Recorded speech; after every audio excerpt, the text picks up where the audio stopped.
Bonjour à tous, j'espère que vous vous portez bien. C'est un plaisir pour moi de me retrouver avec vous aujourd'hui. Merci à l'équipe pour l'initiative. J'espère que ces moments de prière vous aident, vous construisent vos familles, vous fortifient spirituellement. On m'a demandé de vous partager un verset que j'avais à cœur aujourd'hui, et notamment dans 2 Chroniques dans le chapitre 7 à partir du verset 11 jusqu'au verset 17. Mais je vais juste lire le verset 12 et 13 qui va illustrer, qui va servir de fondement pour ce que je vais vous partager aujourd'hui. Au verset 11, il est écrit, verset 12, il est écrit, excusez-moi, j'exaucerai ta prière et je choisis cet endroit comme le temple où l'on devra m'offrir des sacrifices. Donc là, on voit que Salomon est dans l'optique d'offrir un sacrifice à Dieu, comme toi ou moi aujourd'hui, où on veut offrir un sacrifice de prière pour l'Église en France, pour ta famille, pour nos vies respectives, à Dieu. Et voici ce que Dieu lui répond.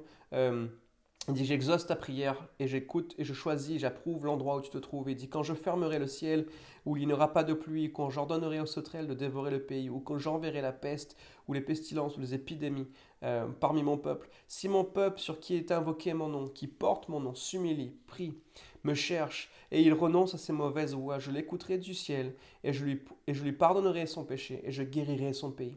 Non pas uniquement son peuple, je guérirai son pays. Et je crois que le passage est un passage adapté pour la situation dans laquelle on se trouve, où on voit qu'il y a une pandémie, une épidémie, des challenges difficiles. Je ne dis pas que c'est Dieu qui nous envoie cela, mais je dis qu'il est capable de maîtriser chacune des circonstances dans lesquelles l'humanité se trouve. Il est le maître de chaque saison, il est souverain, et il va étendre sa main sur nous. Maintenant, l'Église, on a un rôle, je crois, à jouer particulier en cette saison. Et on peut adopter cette posture spirituelle dans laquelle on peut voir ces passages-là nous la décrit. D'abord, on a notre rôle de s'humilier. Non pas de se sentir coupable, mais de choisir de fléchir le genou devant Dieu. Ensuite, on doit prier, bien sûr, chercher la face, renoncer à nos mauvaises voies.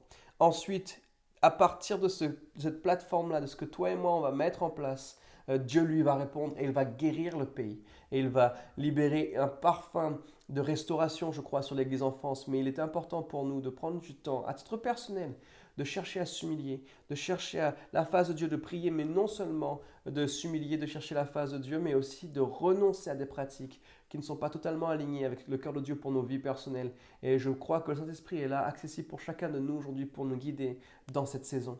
Et j'aimerais vous inviter à tout simplement élever le nom de votre Église, le nom de votre famille spirituelle, de votre famille de sang, devant le trône de Dieu aujourd'hui en disant Seigneur, nous on veut s'approprier ce passage-là, disant Seigneur, on s'humilie devant ton trône. On te demande de nous pardonner nos erreurs, nos manquements. Et viens, s'il te plaît, guérir notre région, guérir notre pays. Et j'aimerais prier dans ce sens avec vous aujourd'hui parce qu'il est rattaché une promesse puissante pour nous dans ce passage. Seigneur, je te remercie pour ce passage où tu nous as fait une promesse, tu nous as fait la promesse de guérir notre pays, de guérir la terre de notre nation, de guérir le peuple de notre nation. Peu importe de là où il se trouve aujourd'hui, peu importe de là où ils viennent, nos origines, Seigneur, tu as promis d'étendre ta main sur la France. Alors maintenant, Seigneur, on te demande de nous pardonner nos offenses, de nous pardonner si on s'est trouvé à titre personnel sur de mauvaises voies, des mauvais sentiers. Seigneur, on veut s'humilier devant ta face aujourd'hui et chercher ta face, te donner gloire et te dire Seigneur, tu es souverain, tu es maître. Nous reconnaissons ta seigneurie, nous reconnaissons ton amour, nous reconnaissons ta bonté, ta grâce, ta miséricorde. Père éternel, merci de nous faire grâce en cette journée. Merci de nous faire grâce en cette saison. Merci de protéger le peuple français, de protéger les différentes nations en cette saison difficile. Merci de nous ramener plus proche de toi, de nous permettre d'entendre ton cœur en cette journée. Je te prie pour mes amis et frères intercesseurs, mes sœurs intercesseurs en cette saison. Merci de te révéler à eux de façon particulière dans cette journée. Dans le nom puissant de Jésus-Christ. Amen.